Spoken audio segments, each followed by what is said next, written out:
हरे कृष्णा। आज की इस क्लास में सभी भक्तों का स्वागत है। हम आज की प्रभुपाद लीलामृत क्लास को कीर्तन से स्टार्ट करेंगे। जय राधा माधव कुंज बिहारी,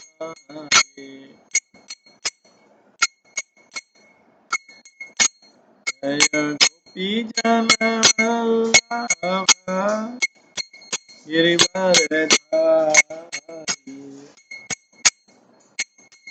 यशोदानंदन व्रज जननंदन, यमुना तीरावनचारि,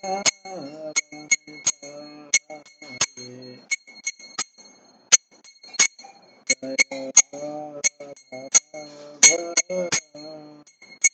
कुंज बिहारी।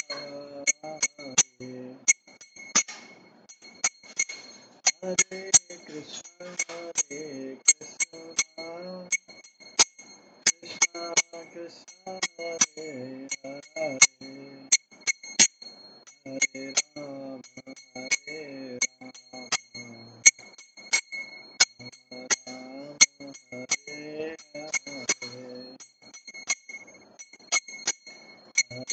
कृष्ण कृष्ण कृष्ण हरे हरे, हरे राम राम हरे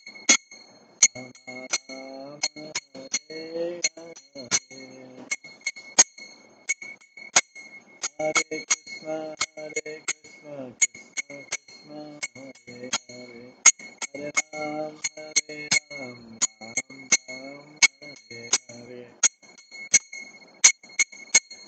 हरे कृष्ण कृष्ण कृष्ण हरे हरे, हरे राम राम राम हरे हरे, हरे कृष्ण कृष्ण कृष्ण हरे हरे, हरे राम राम राम हरे हरे, जय राधा गोविंद राधा गोविंद राधे, जय राधा माधव राधा माधव राधे, जय गौरनिताय जय गौरनिताय, गौरनिताय जय गौरनिताय,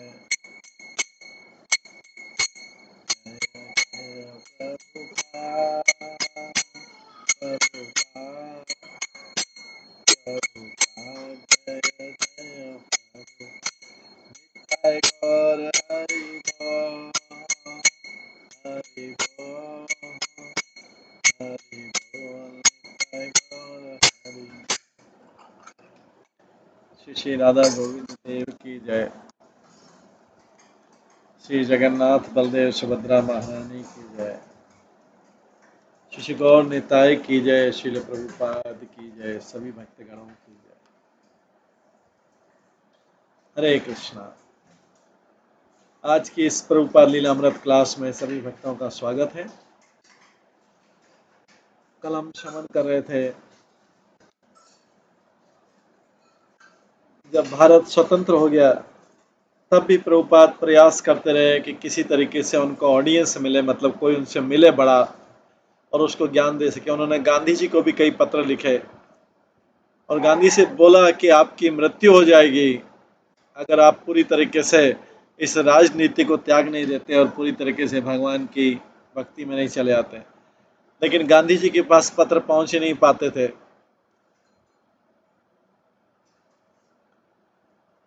बाद में गांधी जी की मृत्यु हो गई। 1950-51 में प्रभुपाद लिखते रहे, लेटर लिखते रहे अलग अलग नेताओं से मिलने के लिए। कुछ ने मिले, बहुत कम मिले, बाकी ने नहीं लिखे, बाकी ने उसका उत्तर नहीं दिया। उन आज आगे बढ़ते हैं। 14 सितंबर 1951 में उन्होंने डैनियल बैले जो अमेरिकन रिपोर्टर था उससे व्यवहार किया। अमेरिकन रिपोर्टर एक मैगजीन था,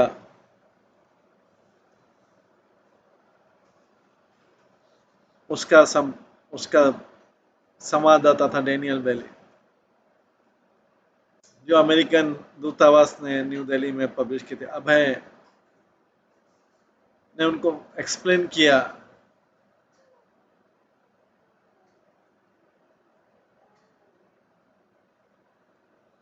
अभय ने उनको फिलॉसफी एक्सप्लेन किया।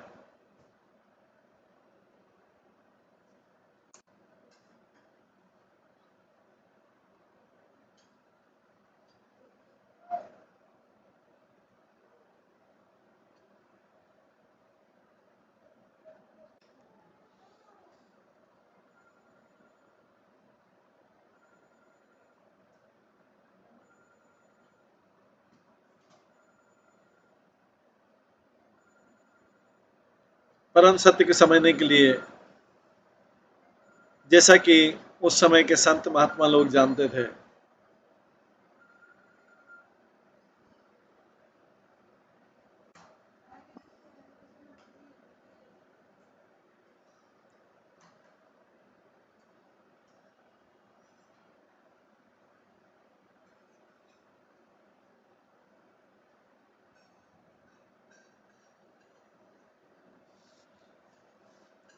परम सत्य की फिलॉसफी को समझने का प्रयास किया जो संत लोग जानते थे। ये फिलॉसफी ईस्ट पूर्व पश्चिम को कंबाइन करने से ज्यादा हायर थी। मिस्टर बेली ने उत्तर दिया कि वो जानते हैं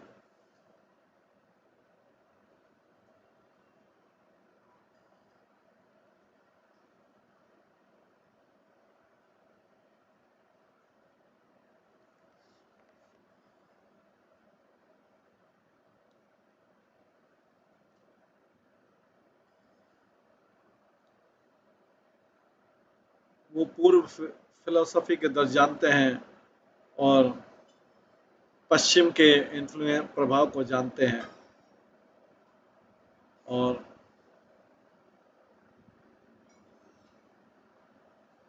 न्यूयॉर्क सिटी में जो योग मिशन का प्रगति हो उसका उदाहरण दिया। उसका प्रभाव कुछ प्रोटेस्टेंट्स, अमेरिका के जो प्रोटेस्टेंट्स हैं उनके ऊपर पड़ा है। पर जब अभय ने पूछा कि उनका एक लेख जो है अमेरिकन रिपोर्टर में आ सकता है, मिस्टर बेली ने बोला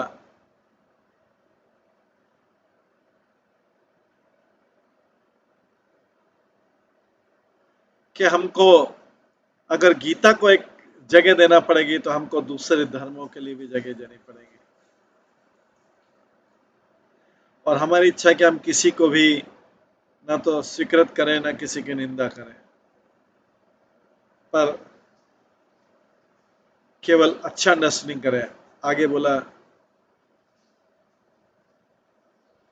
अभय जो है मिस्टर बेली के इस कंटेंशन से, इस तर्क से सहमत नहीं हुए कि लोगों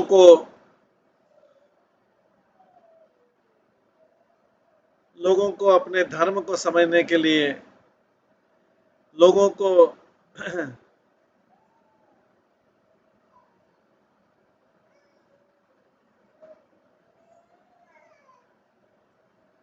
लोगों को अपने धर्म को समझने के लिए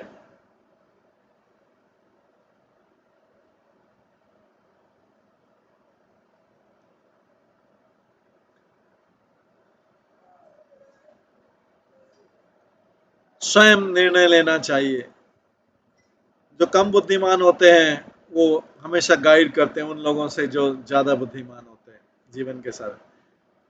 अभय ने फोर्ड फाउंडेशन को, जो डेट्रॉइट में है, उनको भी लिखा, और उनके स्टाफ असिस्टेंट लिखा, हमें खेद है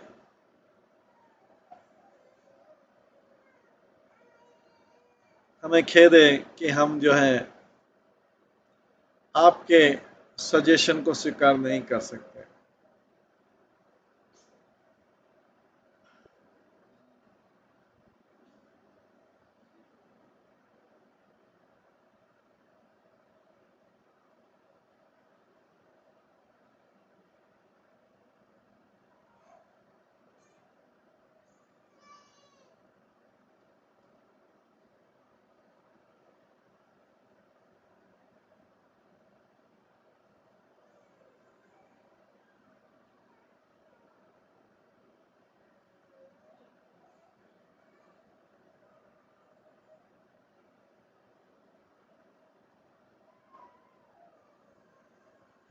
उनके सारे सजेशन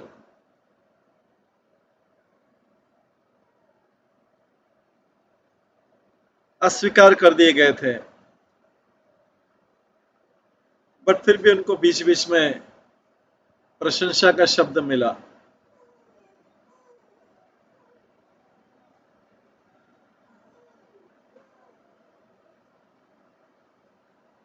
एक डॉक्टर था जिसका नाम था मोहम्मद सईद, पीएचडी था, वो इलाहाबाद यूनिवर्सिटी में प्रोफेसर था। उसने लिखा, आपने प्राचीन भारत की जो संस्कृति को उजागर किया है, वास्तव में प्रशंसनीय है, और उत्तर प्रदेश के राज्यपाल ने अप्लाई किया, आप अच्छा कार्य कर रहे हैं।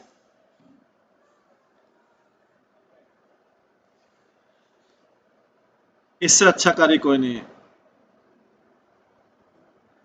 अभय अभय जो है अपने उत्तरों में केवल सलाह ही नहीं दे रहे थे, पर ये भी संकेत दे रहे थे कि वो व्यवहारिक सहायता भी कर सकते हैं।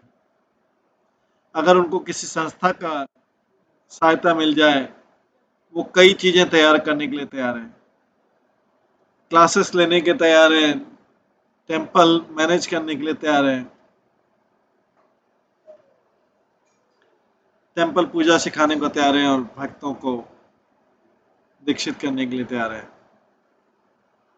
और कई कई काम के लिए करने के लिए तैयार हैं, भगवत गीता का सिद्धांत स्वीकार करने के लिए। सामान्यतः उन्होंने क्लियरली ये नहीं बोला कि किस प्रकार से चीजें करेंगे, पर उन्होंने बताया कि बाकी सब सिद्धांत में क्या डिफेक्ट, क्या त्रुटि है, और वैदिक साहित्य के अनुसार करने में क्या फायदा है। उनके गुरु की कृपा से वो जानते थे कि भागवत गीता का ज्ञान किस प्रकार से किसी भी स्थिति में अप्लाई करना है। अगर केवल बस कोई रुचि दिखा दे, वो उस व्यक्ति को बता सकते हैं कि भागवत गीता की श्रेष्ठता क्या है।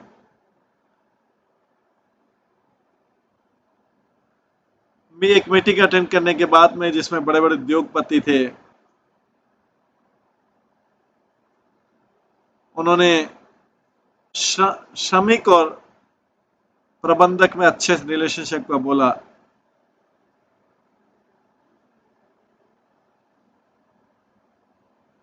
अब मैंने एक लंबा लेटर लिखा, ये बताया कि मैं जो व्यक्ति है, मनुष्य है, इस पे विचार करना चाहिए कि सामूहिक कीर्तन का क्या फायदा होता है। क्योंकि फैक्ट्री में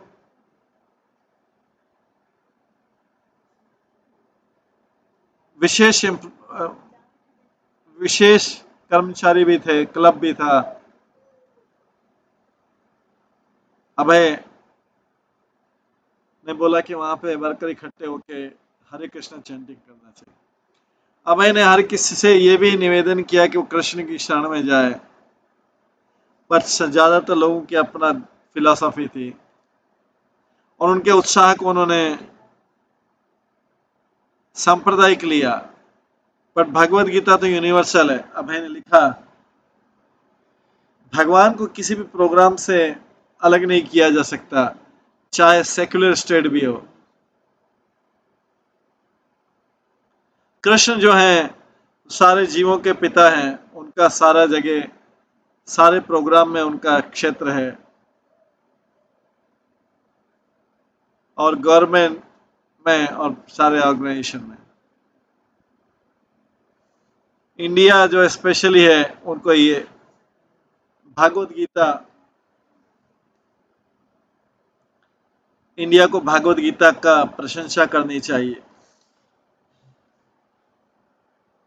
हालांकि अभय के पास एक प्लान था, एक्शन प्लान था, वो जो सलाह दे रहे थे उसके पीछे उन्होंने वो संवाददाता का पहले इंटरेस्ट जाना, लेकिन उनका ज्यादा रुचि नहीं था, और अभय को बार बार मना कर दिया जा रहा था। पर अभय कभी भी निरुत्साहित नहीं हुए। उनको लगा कि बाद में भविष्य में कोई जरूर सहानुभूति माला मिलेगा उनसे। उन्होंने अपने सारे लेटर की कॉपी रखी और उसके उत्तर की कॉपी रखी।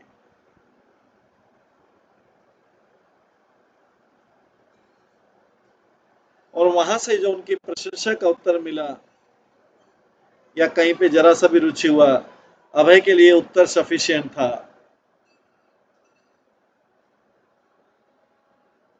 उन्होंने चैतन्य महाप्रभु के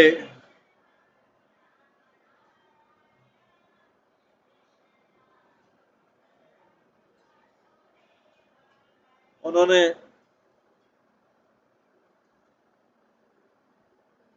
चैतन्य महाप्रभु के मिशन की तरफ अपने को समर्पित कर रखा गौड़िया मठ से।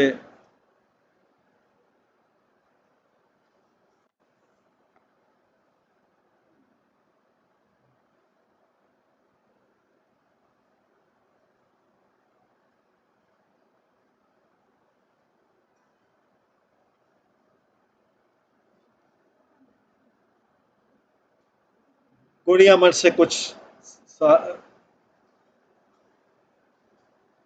सहायता के बिना उनका फिर भी एक आइडिया था, मन में था कि सारे उनके गुरु भाई जो एक दिन एक साथ में आ जाएंगे और उपदेश देंगे, और उन्होंने अपनी जो शक्ति मठ में नहीं लगाई। इसका मतलब है कि अगर मठ में अपनी शक्ति लगाते हैं तो एक एक ग्रुप के साथ संयुक्त होना है।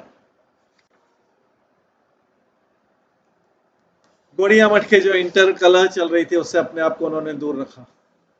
अभय अकेले लेटर लिखते रहे, प्रचार करते रहे, और अपने आप को उन्होंने भगवद गीता का प्रीचर घोषित किया और बैक टू गॉडेड मैगजीन का संपादक।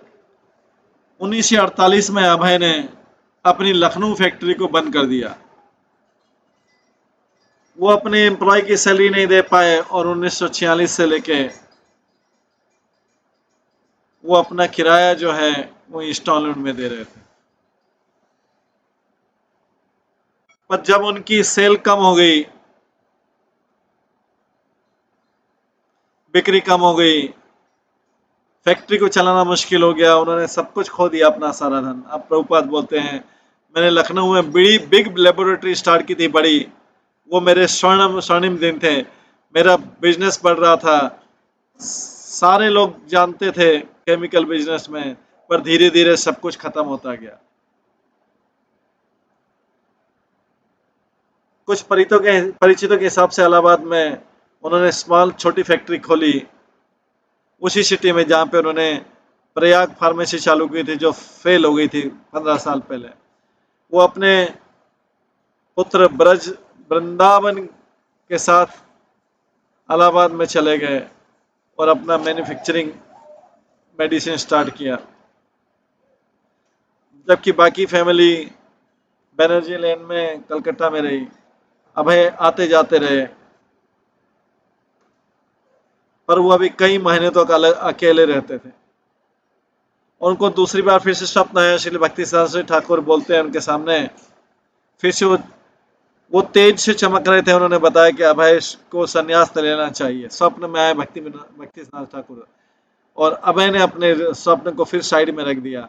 वो एक ग्रस्त थे, उनकी कई जिम्मेदारियां थी।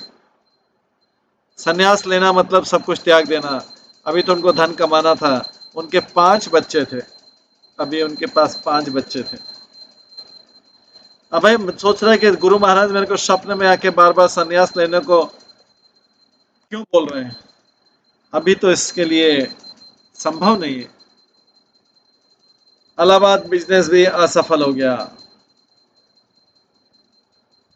उन्होंने अपने सेवक गौरांग को लिखा जो कलकत्ता में था कि अभी बिजनेस अच्छा नहीं चल रहा है, और उनसे बोला कि आ जाओ, जब कंडीशन अच्छी हो जाए और तुम्हारे पास समय हो मैं फिर से कॉल करूंगा तुम्हें।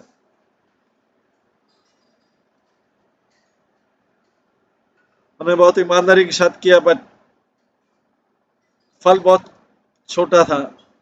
जैसा कि सबके साथ अभय ने देखा कि उनकी वास्तविक परिस्थितियां जो है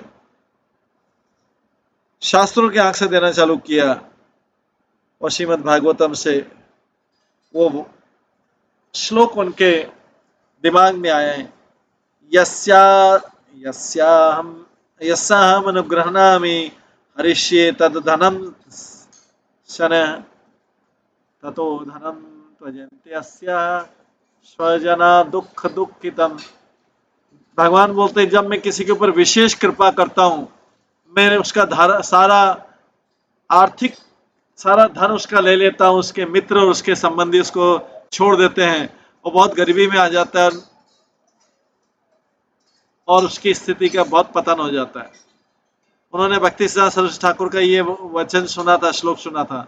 अब उन्होंने इसके बारे में सोचा, उन्होंने अपनी वर्तमान परिस्थितियों को सोचा कि ये तो सब कृष्ण के द्वारा नियंत्रित की जा रही है। कृष्ण उनको फोर्स कर रहे हैं इस असहाय अवस्था में, और उनको कृष्णा कॉन्शियसनेस, कृष्ण भावना प्रीचिंग करने के लिए उनको फ्री कर रहे हैं। श्रील प्रभुपाद ने सोचा किसी तरह से मेरा जो उद्देश्य था प्रीचिंग के लिए, चैतन्य महाप्रभु का संदेश, वो बढ़ता गया और दूसरी साइड मेरी आर्थिक अवस्था खराब होती गई। मैं ऐसा नहीं कि बिजनेस में मेरा रुचि नहीं था, बट कृष्ण में जो दूसरी तरफ फोर्स कर रहे थे।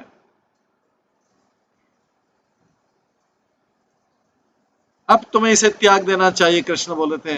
इतिहास बताता है मेरा बिजनेस कम होता गया, कम होता गया, कम होता गया। श्रीमद् भागवतम में कुंती महारानी भी प्रार्थना करती है, मेरे कृष्ण आपको उन लोगों के द्वारा जल्दी आप प्राप्त किए जा सकते हैं जो मटेरियल एग्जॉस्ट मतलब निर्धन हो गए हैं, जो कि भौतिक प्रगति के पथ पर है। वो अपने आप अगर आर्थिक स्थिति सुधार रहा है और उसका कुल बहुत अच्छा है, उसके माता पिता बहुत अच्छे हैं, बहुत ऐश्वर्य, ऊंची एजुकेशन है और शारीरिक सुंदरता है, वो आपके पास दृढ़ निश्चय से, निष्ठा से आपके पास नहीं आ सकता।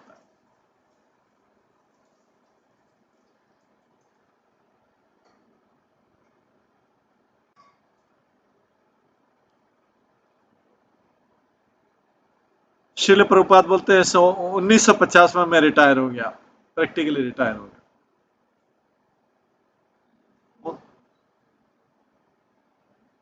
1950 में मैं प्रैक्टिकली रिटायर हो गया। रिटायर मतलब बिजनेस बहुत कम था जो भी चल रहा था, बाद में बिजनेस खत्म हो गया, जो था वही ठीक है, जो आपको करना है वो करें।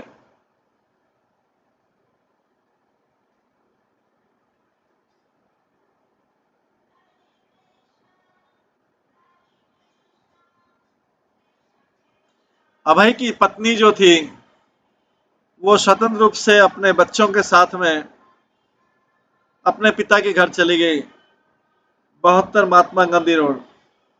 उसका रीजन था कि उनको घर में आर्थिक सहायता बिल्कुल बंद हो गई थी। अभय अपना ज्यादातर समय घर से दूर व्यतीत कर रहे थे। वो धीरे धीरे परिवार से अलग होते गए और वो जब कई महीनों बाद अपने पत्नी और बच्चों से मिले तो उनके ससुर ने उनको बहुत निंदा की कि आप हमेशा बाहर जाते हैं, हमेशा भगवान की पूजा कर रहे हैं, आप परिवार की तरफ नहीं देख रहे हैं। जब भी संभव होता अभय अपने परिवार को कुछ मनी भेज देते थे।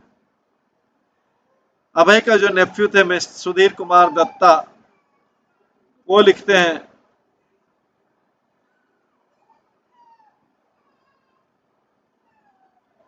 मैं कई बार देखता था कि किस प्रकार से अभय एक साथ कई चीजें सोच रहे हैं, उसके परिवार के बारे में, उनके लेख के बारे में और बिजनेस बड़ा करने के लिए। क्या करें, व्हाट टू डू। अभय कुछ समय समझ नहीं आ रहा था क्या करें। वो सीरियसली सोच रहे थे कि धन बिजनेस के लिए और धन कमाया जाए बिजनेस से, पर इसका मतलब है कि उसे बिजनेस में और ज्यादा टाइम देना पड़ेगा, और उसके जो लेख लिख रहे थे वो कभी उसके लिए छोड़ने को तैयार नहीं थे। वो ज्यादा लिखते जा रहे थे और कई बार लोग उनको अपशब्द बोलते थे, हे तुम सारे के सारे धार्मिक चीजों के बारे में लिख रहे हो, केवल भगवान के बारे में सोच रहे हो, आपके परिवार का पालन कौन करेगा, फैमिली के लिए क्या करेंगे आप। कई बार वो उनसे तर्क करते हैं। कि उनके परिवार ने उनको क्या चीज दी है। ये प्रभुपाद लिखते थे कि उनके परिवार ने क्या दिया उनको, मैं भगवान को क्यों भूल जाऊं अपने परिवार के लिए। यही वास्तविक सिंह है जो मैं कर रहा हूं। आप समझ नहीं सकते कि मैं क्या कर रहा हूं।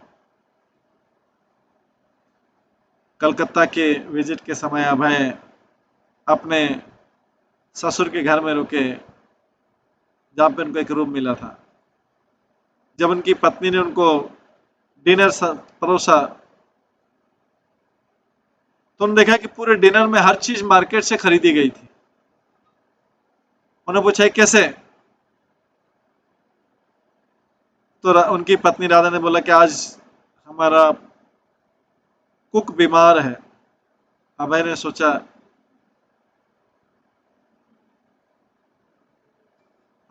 कि ये ठीक नहीं कि मैं इनके पिता के घर में रहूं या अपने ससुर के, नहीं तो ये और भी ज्यादा बिगड़ जाएगी।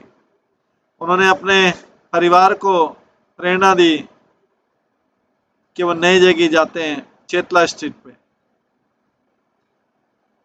यहाँ पर वो कुछ समय के लिए अपने परिवार के साथ रुके। कुछ महीने के बाद लेख लिख रहे थे और थोड़ा बहुत बिजनेस कर रहे थे, पर ज्यादातर समय वो इलाहाबाद में रुके। इलाहाबाद में अब 54 साल के हो गए थे, वानप्रस्थ आश्रम के समान रह रहे थे। ये जो फैमिली लाइफ से रिटायर हो गया, वो उदासीन थे अपने परिवार की क्रियाकलाप से और अपने बिजनेस के क्रियाकलाप से।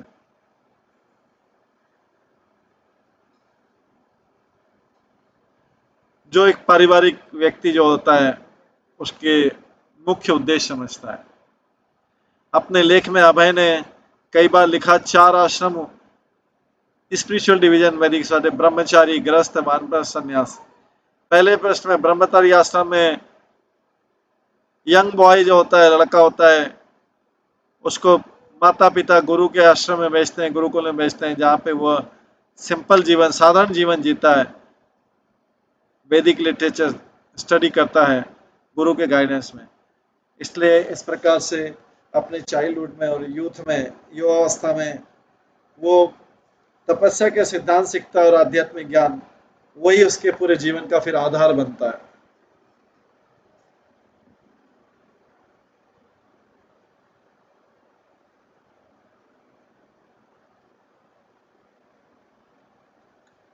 बाद में वो ग्रस्त बन सकता है या ब्रह्मचारी रह सकता है। अपनी बॉयहुड अवस्था में अभय ब्रह्मचारी रहे और उन्होंने कृष्ण के सिद्धांतों को अपनाया था अपने माता से और पिता से। अपने माता और पिता से उन्होंने, अभय ने अपने कृष्ण के सिद्धांत को अपनाया था अपने स्टूडेंट लाइफ में। हालांकि वो घर पे रहते थे, उनका उनको उनके माता पिता ने ब्रह्मचारी जैसा बड़ा किया था, और विवाह के बाद 21 साल की अवस्था में वो गृहस्थ आश्रम में प्रवेश किए थे। गौरमोहन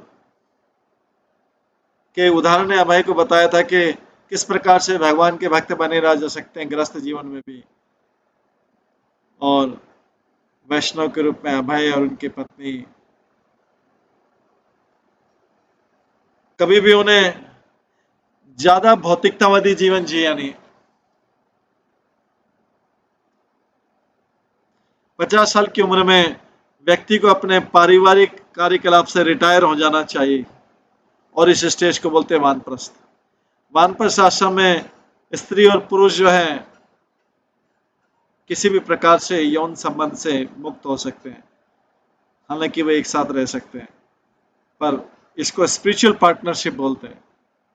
वानप्रस्थ के रूप में वो एक साथ ट्रैवल कर सकते हैं तीर्थ यात्रा पर, और इस जगत से, इस भौतिक जगत से जाने की तैयारी कर सकते हैं। इसलिए जो वैदिक आश्रम है, व्यक्ति अपना भौतिक जीवन पूरी कर सकता है और बाद में अपने आप को जन्म मृत्यु के चक्र से मुक्त कर सकता है और आध्यात्मिक जगत जा सकता है। 50 साल के व्यक्ति को अपना देखना चाहिए कि शरीर की आयु किस तरह से बढ़ रही है और मृत्यु पास में आ रही है, और उनके पास ये अच्छा अनुभव होना चाहिए कि अभी जीवन की तैयारी करनी चाहिए 50 साल के बाद। फाइनल डिवीजन में संन्यास आश्रम में व्यक्ति अपनी पत्नी को अपने बड़े पुत्रों के समक्ष में रख सकता है और अपने आप को पूरी तरीके से भगवान को समर्पित कर सकता है। पहले संन्यास आश्रम का मतलब होता था एकांत जीवन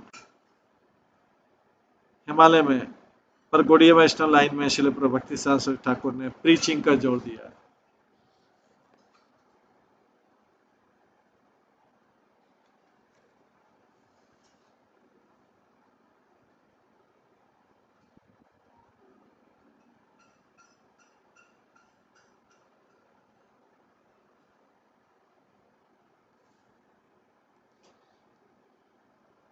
हालांकि अभय ने अपने स्टेटस को डिफाइन नहीं किया था 4 आश्रमों में, वो वानप्रस्थ आश्रम जैसा ही जी रहे थे। उनका बिजनेस असफल हो गया और उनका जो पारिवारिक जीवन था डिस्टेस्टफुल हो गया, वो कोई स्वाद रहित रह गया। ये कृष्ण का ही वरदान था कि उनका जो फैमिली सिचुएशन है वो डिस्टेस्टफुल हो गया। ये कृष्ण का वरदान था। वो इस तरह से अपने आप को पारिवारिक जीवन से मुक्त करते गए और होल हार्टेडली भक्ति सिद्धांत ठाकुर के ऑर्डर को एग्जीक्यूट करते रहे। इलाहाबाद में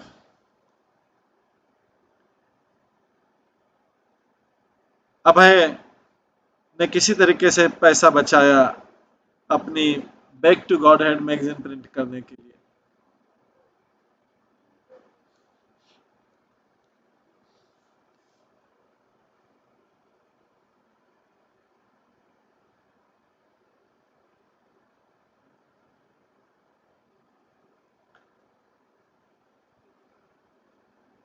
और फरवरी 1952 में अपने संपादकीय ऑफिस से, और जो उनका घर भी था 57 कैनिंग रोड, 8 साल में पहला उनका इशू निकला।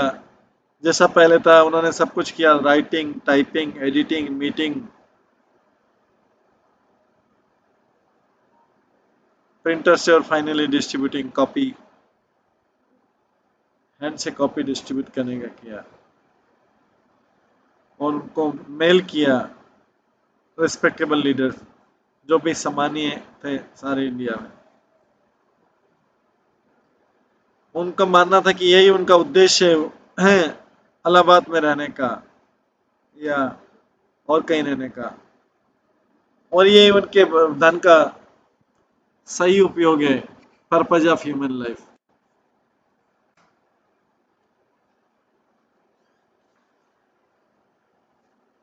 हम पूरा एक तरह से इंगेज रहना पूर्ण पुरुषोत्तम भगवान का गुणगान करने में। दूसरी चीजें अस्थाई थी और वो जल्दी खो जाएंगी।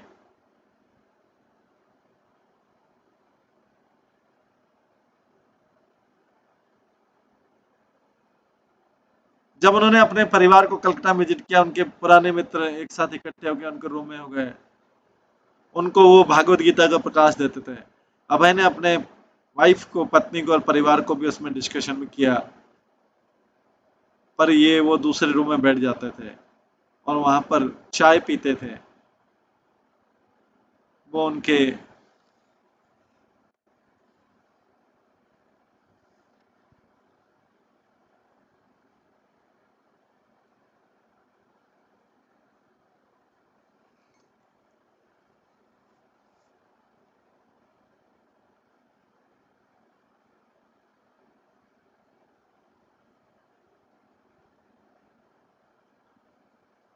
अभय उनको सहायता दे रहे थे, वो अभी भी उनके साथ थे, पर अभय प्रचार में उनका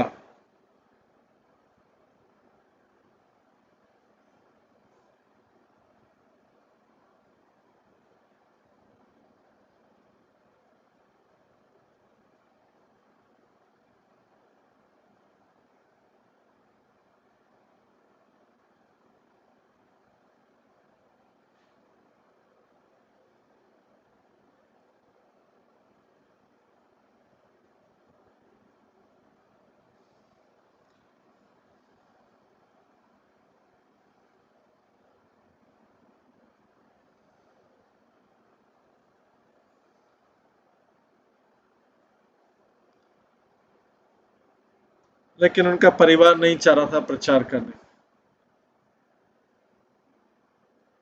अगर अभय के लिए पारिवारिक जीवन होना था, अभय के लिए पारिवारिक जीवन था कि उनके पत्नी और पुत्र जो है इस चीज को माने और इसमें आनंद लें कि वो पूरी तरह से प्रचारक बन जाए।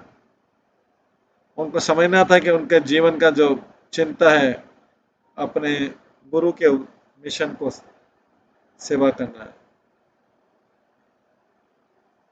वो उनके इस परिवर्तन को उपेक्षा नहीं कर सकते हैं, वो उनको सामान्य व्यक्ति नहीं मान सकते। अभय ने प्रयास करते रहे अपनी पत्नी को तरफ लेने के धीरे धीरे वो किसी दिन उनके प्रचार वाले जीवन में जुड़ जाएगी, पर उनको अपने हस्बैंड की प्रीचिंग में जरा सा भी जो है रुचि नहीं था।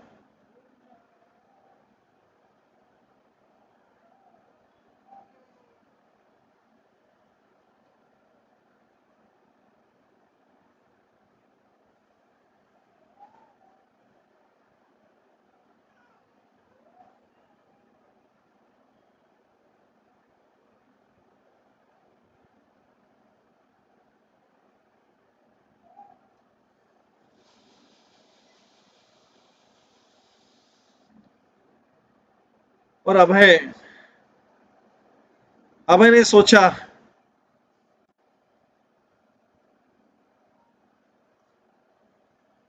अभय ने सोचा कि उसे अपना दिन इस प्रकार से पारिवारिक चिंता में क्यों व्यतीत करना चाहिए, केमिकल्स में और धन में। उसके संबंधियों को निंदा करने दो, but back to Godhead magazine वही इसकी वास्तविक सेवा है मानवता के लिए। माधवेंद्रपुरी जो एक बड़े आध्यात्मिक प्रीचर थे और चैतन्य महाप्रभु के पहले थे, उन्होंने लिखा है कि भक्तों का उदासीनता, जो सांसारिक चिंता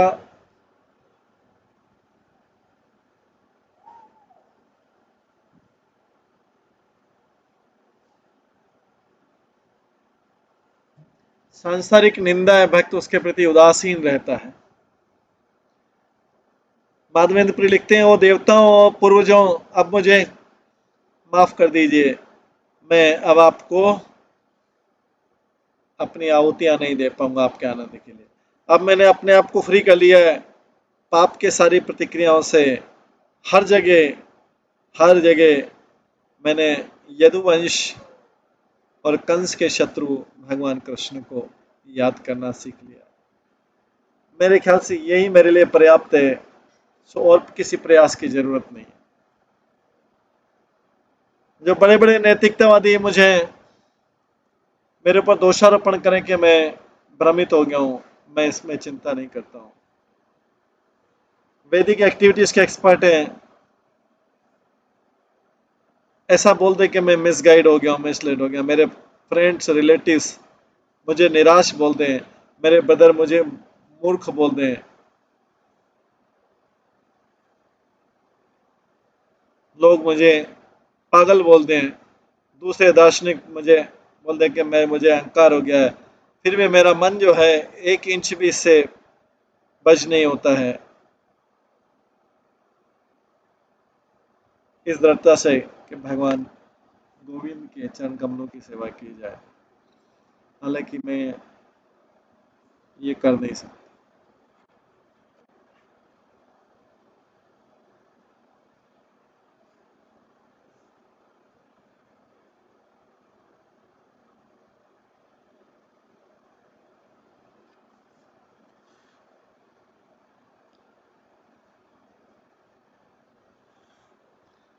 वो अपना टाइम जो छोटी छोटी पारिवारिक समस्याओं में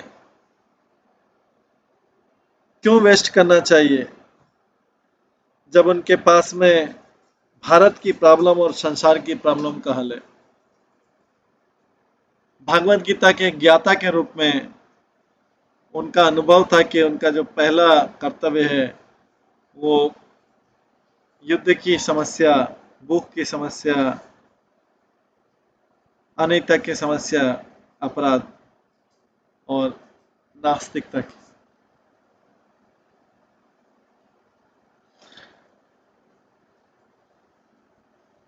और अगर वो अपने आप को इन कार्यों के प्रति समर्पित कर रहे हैं, अगर दूसरी जिम्मेदारी को पूरा नहीं कर पाए तो भी कोई हानि नहीं है।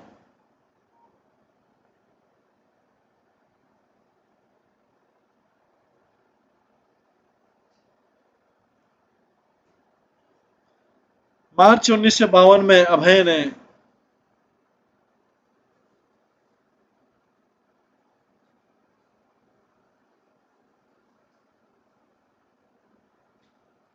बैक टू गार्डन मैगजीन का एक दूसरा इश्यू प्रकाशित किया।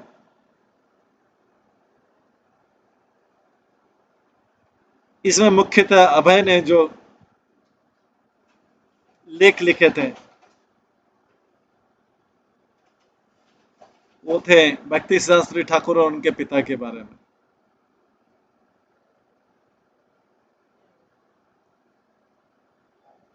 उन्होंने उन लोगों का बहुत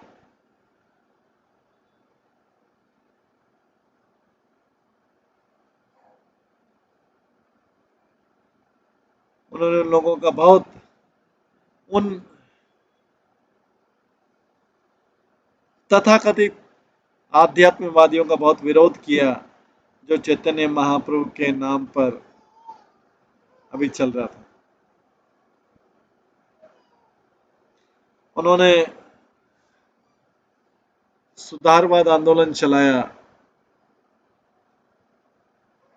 साहित्यिक कंट्रीब्यूशन देके भक्तिविनोद ठाकुर ने। वो तब गवर्नमेंट ऑफिसर ही थे, उनके गृहस्थ जीवन में मजिस्ट्रेट के रूप में सर्व कर रहे थे। उन्होंने कई पुस्तकें लिखी, बंगाली में, इंग्लिश में, संस्कृत में, भगवान चैतन्य महाप्रभु के शुद्ध भक्ति के कार्यकलाप में। श्रील भक्ति शास्त्री ठाकुर गोस्वामी महाराज ने प्रेरणा लिया बचपन से भक्तिविनोद ठाकुर के आंदोलन से। वो अपने पिता भक्तिविनोद ठाकुर के प्राइवेट सेक्रेटरी के रूप में रहे।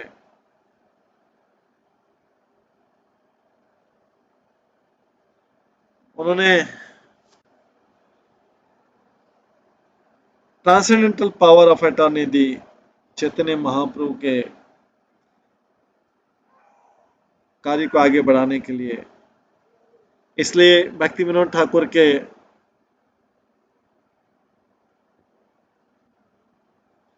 प्रस्थान के बाद श्री भक्ति सिद्धांत ठाकुर ने उस आंदोलन को आगे बढ़ाने के लिए उसकी बागडोर ली।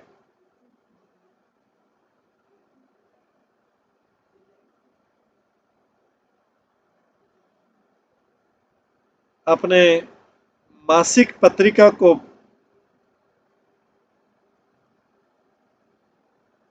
आगे बढ़ाने के लिए अभय दूसरे कार्यकलाप के बारे ऊपर ऊपर से कर रहे थे। कई बार वो बिजनेस के लिए ट्रैवल करते थे और कई बार इलाहाबाद से नाइट ट्रेन ले लेते थे तो कलकत्ता के लिए उनके परिवार को विजिट करते थे।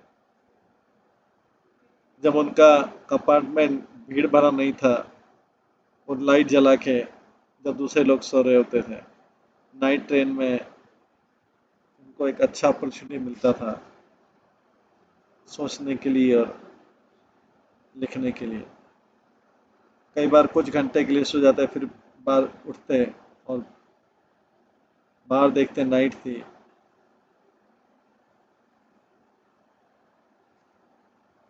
और विंडो में अपना फेस देखते।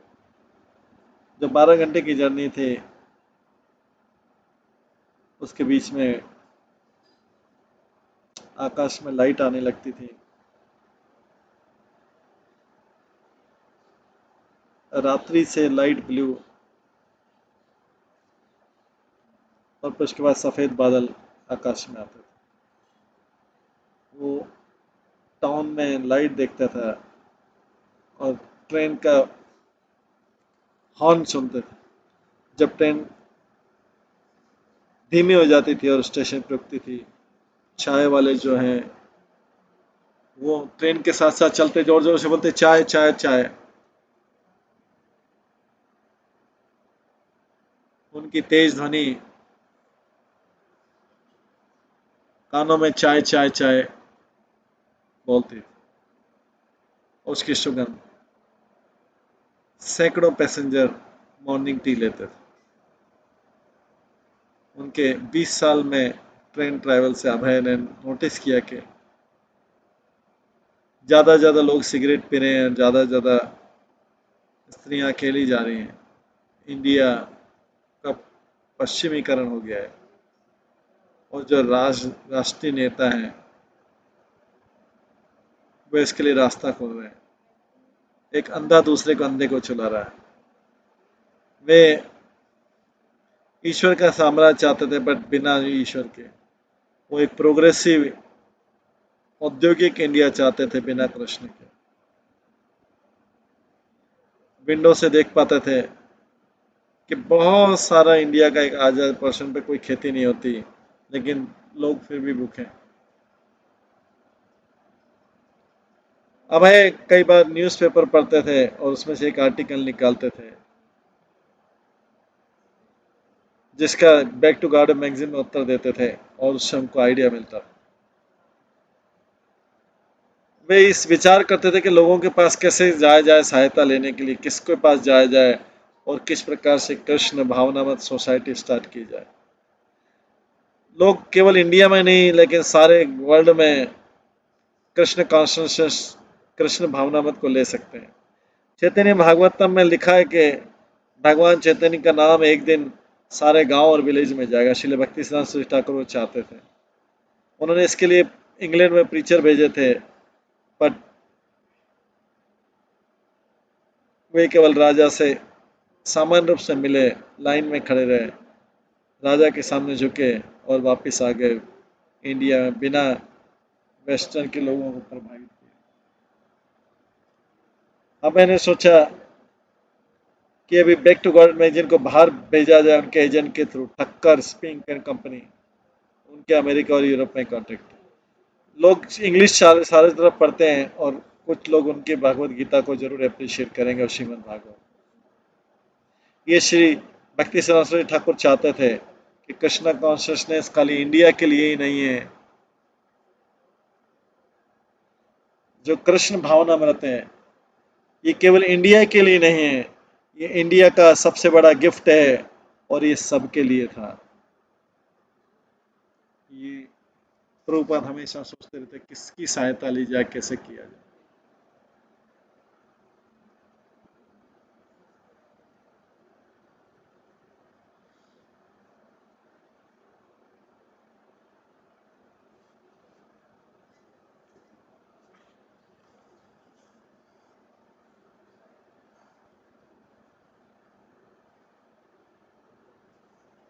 इस प्रकार से प्रभुपाद आगे आगे बढ़ना चाहते थे। इस प्रकार से अध्याय खत्म होता है और इसके बाद अगला अध्याय 7वां अध्याय झांसी में जाके Prabhupada the league of devotees start करते हैं। ये हम कल की क्लास में श्रवण करेंगे। आज की क्लास के यहीं पे विराम देते हैं। सभी भक्तों का बहुत बहुत धन्यवाद। सब भक्तों के लिए एक बार हरे कृष्ण महामंत्र का जप करते हैं। हरे कृष्णा कृष्णा कृष्णा हरे हरे, हरे राम राम राम हरे हरे। श्रीमद् प्रभुपाद लीलामृत की जय। श्रील प्रभुपाद की जय। सभी भक्त गणों की जय।